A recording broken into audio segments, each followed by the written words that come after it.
저는 가족의 불화로 인해 너무 힘든 상황에 있습니다. 제가 가장 사랑하는 사람들이 서로 미워하고 상처 주는 말을 하는 것을 중간에서 보고 있는 것이 너무 괴롭고 힘이 듭니다.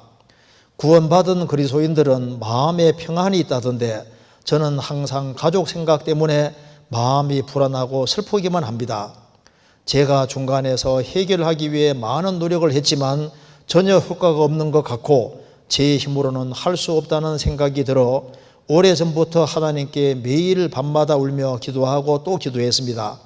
그러나 몇 년이라는 시간이 지나도 해결되는 것이 없고 오히려 더 악화만 되는 것 같습니다.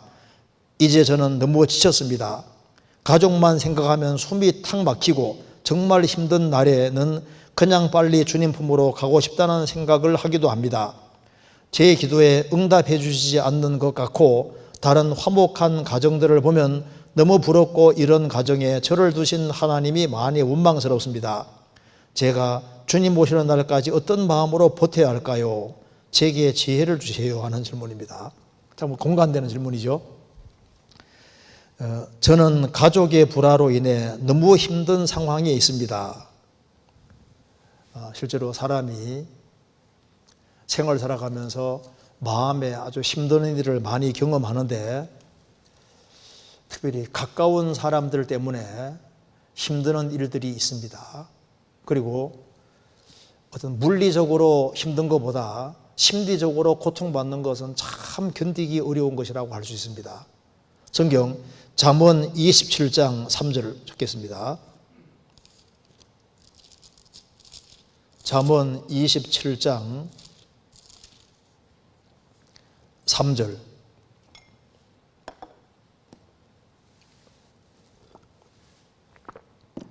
돌은 무겁고 모래도 가볍지 아니하거니와 미련한 자의 분노는 이 둘보다 무거우니라.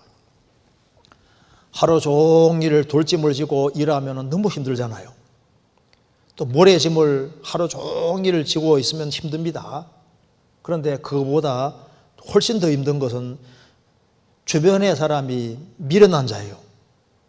말귀를 못 알아듣고, 그래서 미련한 자의 분노는 그 미련한 자가 자꾸 그 마음을 자꾸 건드리고 힘들게 하는 겁니다. 그것은 이 둘보다 무거움이라. 중노동을 하는 것보다 훨씬 더 힘든 것이 뭐냐 하면은 심리적으로 고통받는 것이 훨씬 더 힘들다, 그런 뜻입니다. 지금 여기 질문하시는 분도 이 가족의 불화 때문에 굉장히 힘듭니다. 여기 제가 사랑하는 사람들이 서로를 미워하고 상처 주는 말을 하는 것을 중간에서 보고 있는 것이 너무 괴롭습니다. 그러니까 중간에서 보고 있다는 말을 보면은 서로 미워하고 상처 주는 말을 하는 고분이 아니라 지금 떨어져 있는 제3자 입장에서 지금 하는 말입니다. 그러니까 들어오면은 독립된 가정에 있는데 아마 이분은 이제 결혼을 하신 분이겠죠. 독립된 가정을 갖고 있는데 일단 집안 식구들하고는 일생 동안 엮여 있는 관계니까 그 집안 식구들이 서로 다투고 싸우고 하는 이제 그런 걸 보면은 그것 때문에 너무너무 힘들다 그 말입니다. 그러니까 서로를 미워하고 상처를 주는 말을 하는 것을 중간에서 보고 있다. 제3자 입장에서 제3자 입장인데 가족과 연결되어 있으니까 이렇게 항상 가족이 서로 상처 주는 말을 하고 다투고 하는 것에 대해서 가족의 마음이 가 있으니까 그것 때문에 영향을 받고 하는 걸 봐서는 가족에게 상당한 애착을 가지고 있고 사랑이 아주 많으신 분이고 마음이 아주 굉장히 민감하신 분인 것 같습니다. 그래서 이제 중간중간에서 이제 보고 있는 것이 너무 괴롭고 힘이 들다. 그러니까 그게 사랑하니까 이제 그런 마음이 드는 겁니다. 구원받은 그리스도인들은 마음에 평안이 있다던데 저는 항상 가족 생각 때문에 마음이 불안하고 슬프기만 합니다. 구원받은 그리스도인들은 마음에 평안이 있다던데 그렇죠. 평안이 있죠. 요한복음 14장 찾겠습니다.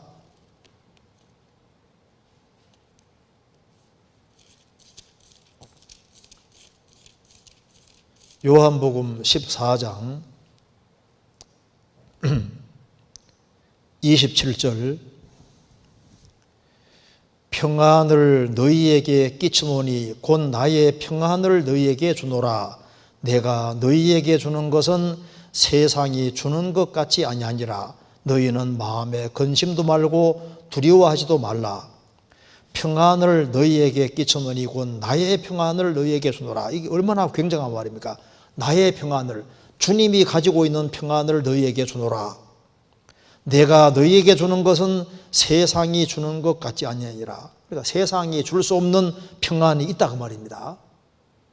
그래서 구원받은 그리스도인들은 마음에 평안이 있다는 말을 들어왔고 성경에 그렇게 되어 있는데, 저는 가족 때문에 마음이 불안하고 슬프기만 합니다. 그런데 구원을 받아서도 이제 집안 식구들 때문에 평안이 깨지고 불안하고 슬픈 마음을 가질 수 있느냐? 가질 수 있습니다. 왜냐하면 혹시 집안 식구 중에 구원 안 받은 사람이 있으면은 그 구원 안 받은 가족을 생각하면은 마음이 답답할 수 있는 거예요. 하나님 앞에 평안은 있지만은 주변 것들 때문에 마음이 괴로울 수가 있다 그 말입니다. 바울 사도도 주님이 주신 평강을 가지고 있는 사람이지만은 동족을 생각하면은 마음에 항상 그 고통이 있는 거예요. 그러니까 평안이 있지만은 있는 속에도 고통은 이룰 수 있는 겁니다. 성경 로마서 9장입니다.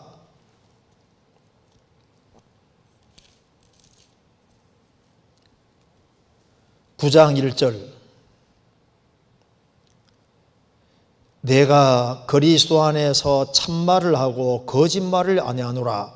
내게 큰 근심이 있는 것과 마음에 그치지 않는 고통이 있는 것을 내 양심이 성령 안에서 나로 더불어 증거하노니 나의 형제 곧 굴육의 친척을 위하여 내 자신이 저주를 받아 그리스도에게서 끊어질 자라도 원하는 바로라.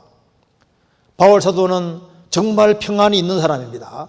평안은 있지만은, 주님 평안은 있지만은 마음속에 큰 근심, 무슨 근심이냐면은 동족을 위한 근심.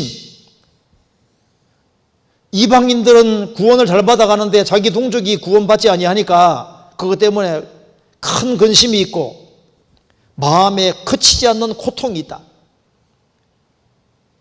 나의 형제 곧 굴육의 친척을 위하여 내 자신이 저주를 받아 그리스도에게 끊어질지라도, 자신이 차라리 지옥 가더라도 동족이 구원받았으면 좋겠다, 그 간절한 마음이 있는 거예요. 그래서 집안 식구 중에 구원 안 받은 집안 식구들이 있으면은 그것 때문에 아주 고통을 받고 애타하는 마음을 갖고 힘들어하는 마음을 갖는 것은 정말 귀한 마음이 아닐 수 없습니다. 고린도후서 11장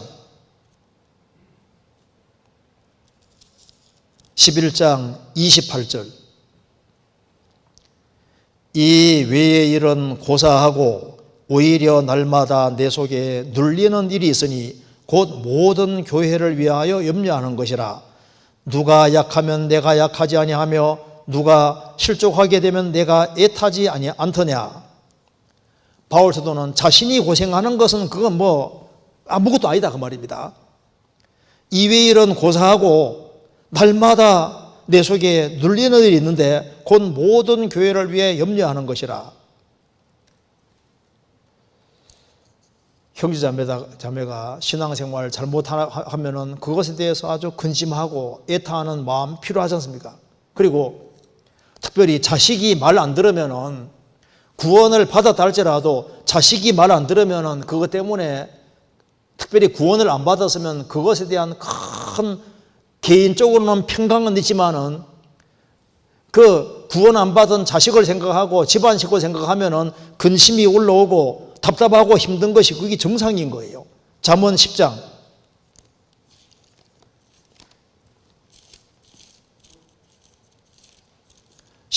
1절입니다.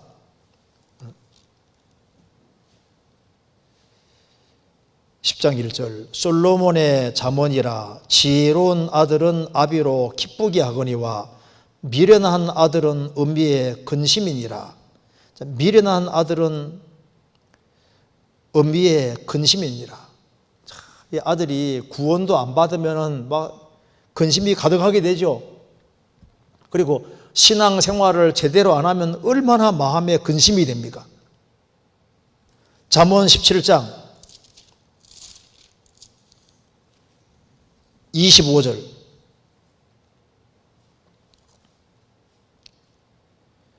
미련한 아들은 그 아비의 근심이 되고 그 어미의 고통이 되느니라. 미련한 아들은 그 아비의 근심이 되고, 그렇죠, 그 어미의 고통이 되느니라. 부모는 특별히 이 자식 때문에 큰 고통을 받습니다. 또한 여기 구원을 받아서도 집안 식구들이 빨리빨리 변화되지 않고, 그리고 그리스도인답게 살지 아니하면 그것 때문에 신경이 쓰이고 마음에 아주 애가 타고 혹시 구원 안 받았을까 그런 걱정과 염려가 되는 것이 맞지 않습니까? 그래서 여기 질문하신 분은 제가 중간에서 해결하기 위해 많은 노력을 했지만 전혀 효과가 없는 것 같고 제 힘으로 할 수 없다는 생각이 들어 오래전부터, 내 힘으로 안 된다는 생각이 들어서 오래전부터 하나님께 매일 밤마다 울면서 기도하고 또 기도했다 그 말입니다. 얼마나 합당하고 좋은 마음을 잘 보여주고 있잖아요. 그러나 몇 년이라는 시간이 지나도 해결되는 것이 없고 오히려 더 악화만 되는 것 같습니다. 이제는 너무 지쳤습니다. 그런데 노력을 할 만큼 했는데, 그리고 이제 내 힘으로 안 되기 때문에 하나님께 기도하고 또 울면서 또 기도했는데 이게 안 바뀌는다 그 말입니다. 그러니까 너무 지쳤다는 겁니다. 그런데 노력하는 것도 믿음이고, 또 그리고 내 힘으로 안 되기 때문에 하나님께 맡기는 것도 분명히 믿음에 속하는 겁니다. 그래서 너희가 염려함으로 키를 한 자나 더 할 수 있느냐? 염려해서 키가 한 자나 더 크면 염려 많이 해야죠. 염려해서 안 될 부분이 있을 때는 하나님께 맡기는 것이 그게 지혜입니다. 그래서 여기에 이제 내 힘으로는 안 되기 때문에 하나님께 기도했다.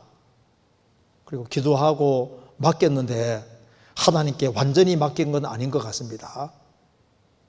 성경 한번 찾아보시겠습니다. 빌립보서 4장 6절입니다.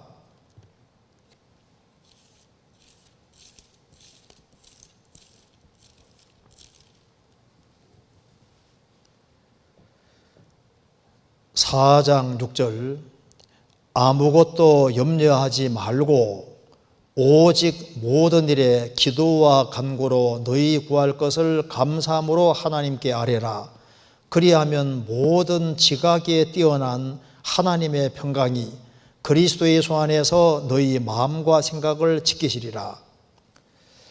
아무것도 염려하지 말고 너희 오직 모든 일에 기도와 간구로 너희 구할 것을 감사함으로 하나님께 아뢰라.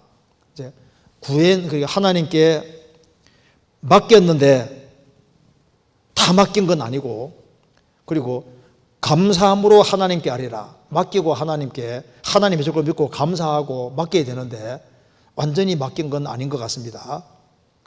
그리하면 모든 지각에 뛰어난 하나님은 모든 걸 다 아시잖아요.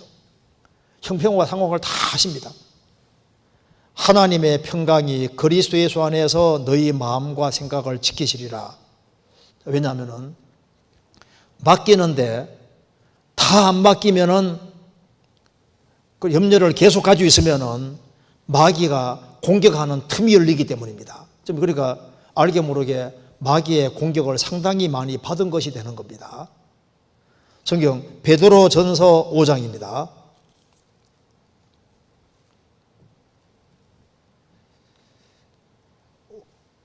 (5장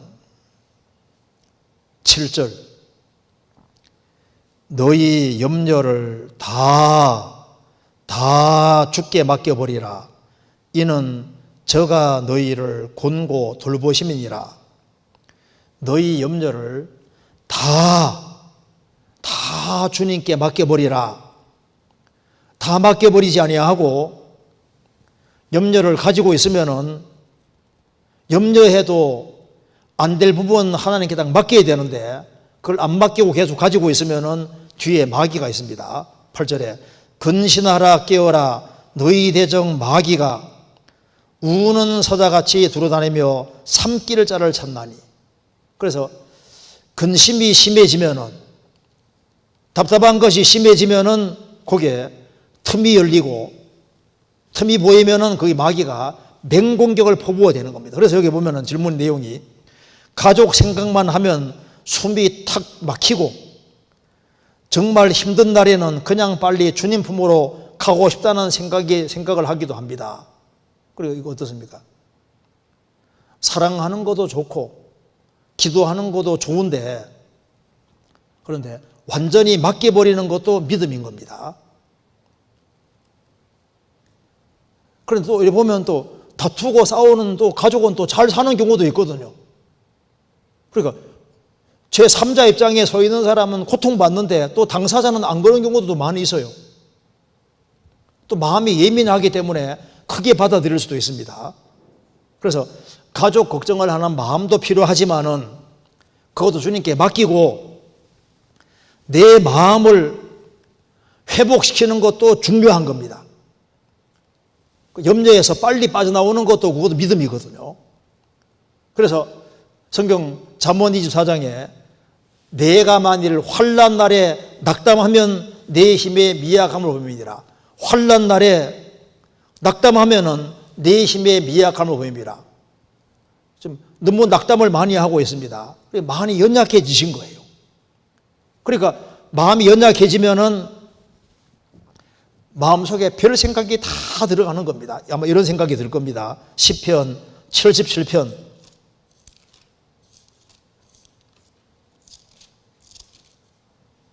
1절 2절부터 제가 읽겠습니다.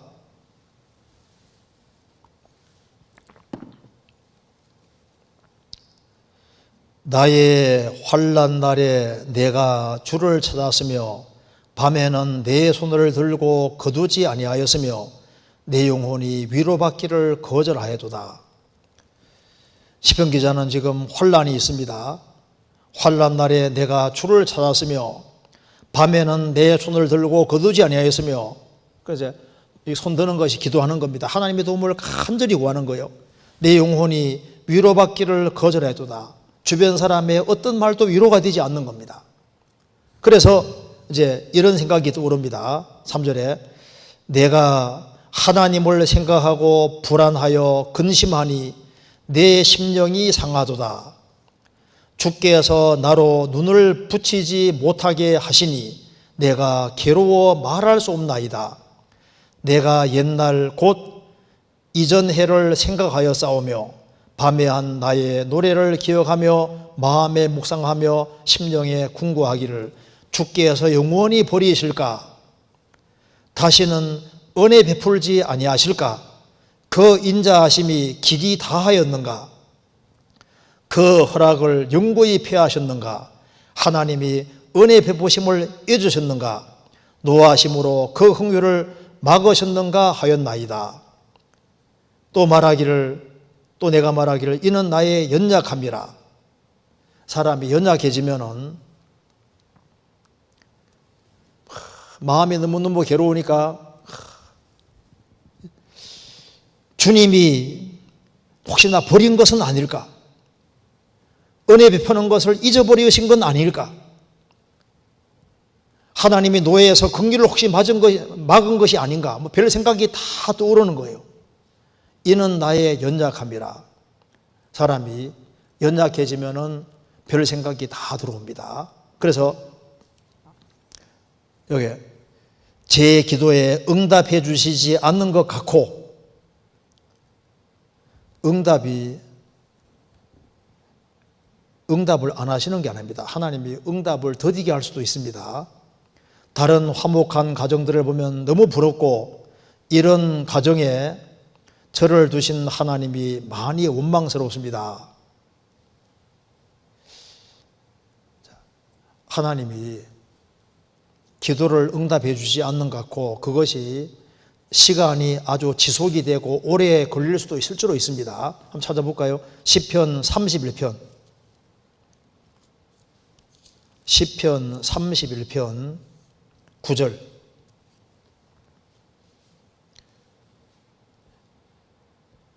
여호와여, 내 고통을 인하여 나를 긍휼히 여기소서. 내가 근심으로 눈과 혼과 몸이 쇠하였나이다. 내 생명은 슬픔으로 보내며 나의 해는 탄식으로 보내며 내 기력이 나의 죄악으로 약하며 나의 뼈가 쇠하도소이다. 나의 생명은 슬픔으로 보내며 나의 해들은 몇 년씩이나 탄식으로 보내며, 그래서 오랫동안 수년간에 걸쳐서 고통받는 그런 사람도 있습니다. 그런데 여기에 다른 가정들은 화목한데 이런 가정에 저를 두신 하나님이 많이 원망스럽다. 그런데 정도 차이는 있지만 나름대로 어려움은 다 있습니다.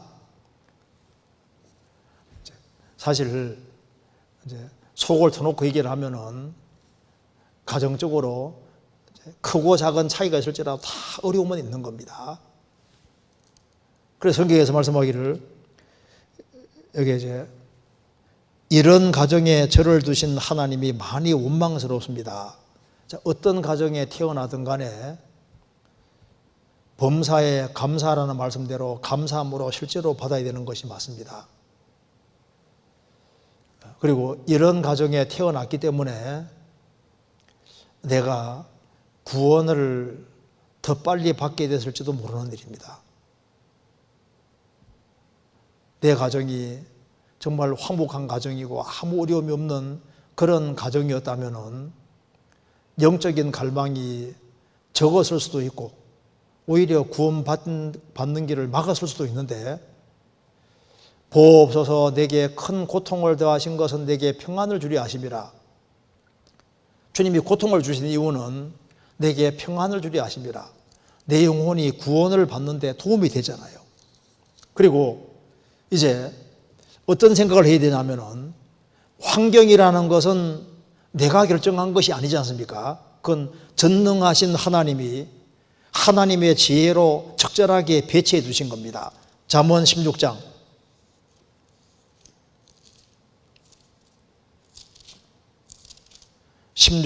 4절. 여호와께서 온갖 것을 그 시온에 적당하게 지으셨나니 악인도 악한 날에 적당하게 하셨느니라. 여호와께서 온갖 것을 그 시온에 적당하게 지으셨나니, 하나님이 모든 것을 만드시고 모든 것을 적정하게 다 주신 겁니다. 적당하게. 악인도 악한 날에 적당하게 하셨느니라. 내 주변에 어떤 가족이 있든 간에 하나님께서 필요해서 가족을 두신 것을 믿어야 됩니다. 요셉도 그 이복 형제에 있는 가정에 태어나고 싶어 태어난 게 아니잖아요. 태어나고 보니까 이복 형제 집안이었습니다. 그리고 에사와 야곱도 태어나고 보니까 쌍둥이 집에 태어났는데 형이 기질이 너무 달라요. 탄생은 우리가 결정하는 것이 아닙니다. 그래서 어떤 환경에 태어나든 간에 어떤 가정에 있든 간에 성경에서 범사에 감사하라. 이는 너희를 향하신 하나님의 뜻이니라 말씀대로 어떤 상황이든 간에 이것을 감사한 마음으로 받아야 되고, 그리고 처음에는 감사한 마음으로 받았을 겁니다. 그런데 이제 결혼을 했으면은 일단 가정을, 부모를 떠나서 있는 것이고, 거기에서 내가 할 수 있는 부분까지 하고 딱 맡겨야 되는데, 거기에다가 마음이 너무 많이 가가지고, 물론 가는 건 좋은데 내가 짊어지지 말아야 될 염려 보따리까지 다 짊어져서 스스로 힘들기까지는 할 필요 없습니다. 왜냐하면 하나님께 염려를 주께 다 맡겨버리라. 다 맡겨버리는 것도 믿음인 거예요. 다 맡겨버리고, 그리고 하나님이 해주실 것을, 내가 할 수 있는 게 없으면 하나님이 해주실 것을 믿고 딱 맡기고, 그래서 무엇이 더 필요하냐 하면은 이런 상황에서 내 믿음을 키워야 됩니다. 그래서 레위기 11장에 기는 것은 다 부정하다고 했습니다. 오직 기는 것 중에도 뒤에 뛰는 뒷다리가 있는 것만 정하다고 했습니다. 메뚜기, 메뚜기 종류라고 말씀하셨는데, 메뚜기는 장애물이 놓여 있으면은 뒷다리가 튼튼하면 탁 뛰어넘어요. 이 가족 문제도 하나님께 딱 맡기고, 그 다음에 메뚜기처럼 탁 뛰어넘어야 됩니다. 탁 뛰어넘는 것이 그 믿음이거든요. 시편 119편 169절에 주의 법을 사랑하는 자에게는 큰 평안이 있으니 저희에게 장애물이 없으리이다. 장애물이 있지만은 하나님 말씀을 믿는 사람은 또 믿어지기 때문에 장애물을 장애물로 안 여기고 뛰어넘을 수 있는 거예요. 그래서 예수님이 너희에게 겨자씨 하늘만한 믿음이 있으면은 산도 옮길 것이다. 생명 있는 믿음을 받았으면은 산도 옮긴다는 말씀대로 믿음을 키우면은 집안의 어떤 갈등, 어려운 문제도 사실은 믿음이 커지면 작게 보입니다. 작게. 지금은 집안의 여러 가지 갈등과 어려움, 이걸 산처럼 아주 크게 생각하고 나는 너무 작아져 있는 거예요. 그래서 믿음을 키울 필요가 있습니다. 그래서 염려를 다 주께 맡겨버리고 내가 무엇보다도 내가 내 믿음을 키우자. 그리고 마귀가 내가 이제 이 가족 문제 때문에 너무 신경 쓰고 이렇게 하면은 그거밖에 안 보이게 만들어 주거든요. 하나님의 능력을 못 보게 만들고 하늘은 무너지지 않았는데 하늘이 무너진 것처럼 해서 너무 힘들게 만드는데 거기에 빠져나와야 됩니다. 빠져나와서 멀리에서 보면은 이 문제 주님이 신경 쓰시면 간단하게도 해결할 수 있는 문제입니다. 그래서 내 사정은 하나님 모르실 것이다. 하나님 아셔요. 성경 보시겠습니다. 이사야 40장 27절.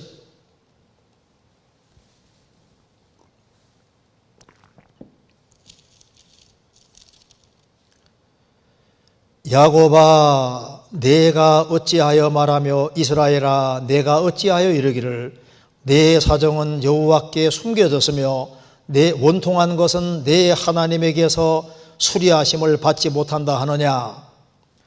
내 사정은 하나님 모르실 것이다. 내 원통한 것은 내 하나님이 고치지 못할 것이다. 이런 말 하면 안 된다 그 말입니다. 믿음이 약해지니까 이런 생각을 하는 거예요. 28절.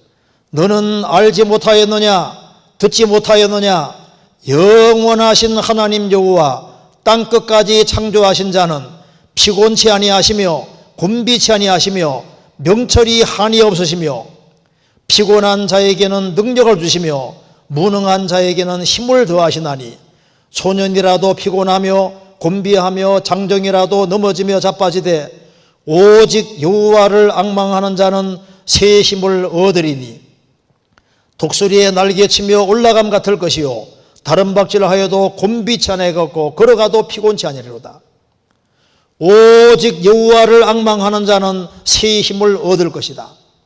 여호와는 영원하신 하나님 여호와 땅끝까지 창조하신 자는 피곤한 것도 없고 명철이 끝이 없기 때문에 다 한다 그 말입니다. 그리고 피곤한 자에게는 능력을 주시고 무능한 자에게는 힘을 주십니다. 그래서 소년이라도 피곤하며 장정이라도 넘어지며 자빠지지만은 여호와를 앙망하는 자는 새 힘을 얻을 것이다. 그래서 믿음을 키우는 것이 필요합니다. 그래서 힘드는 것이 있는 것은 공감이 되지만은 그 문제에 휘말려서 거기에다가 완전히 올인하는 식으로 하면 안 되고 빨리 그 마음과 생각이 빠져나와야 됩니다. 왜? 하나님 살아계시기 때문에.